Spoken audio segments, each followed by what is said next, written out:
Pilipinas, pag antibiotics, pandesal, ang nanakawin mo, sigurado huli ka. Pero pag nagnakaw ka ng malaki, magiging congressman ka. Pag mas malaki ninakaw mo, magiging senador ka. Pag barkada mo si Napoles, siyempre si Napoles, i-clear ka, barkada mo siya eh. Di ba? Magiging vice president ka. I was just wondering, kasi sinasabi ni Senator Alan, pagka malaking ninakaw mo, maging congressman, mas malaki maging senador. Is that how he became congressman? Is that how he became senator?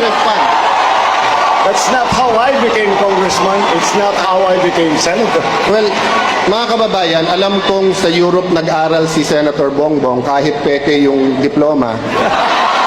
Pero, Ibang issue na yan. Alam mo, napansin ko sa Senado, hindi naman pala mahirap na ipunin ang pera ng gobyerno. Ang problema lang sa atin, sa bansa nating ito ay una, ang nagsasalita, yun din ang magnanakaw.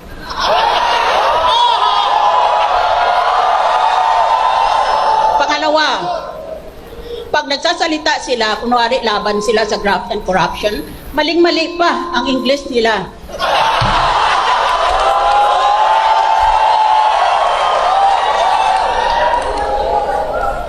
At pangatlo, ninanakaw nilang pera ng gobyerno para pag nakuha nila lahat ng pera, ibibili nila uli ng boto ng taong bayan.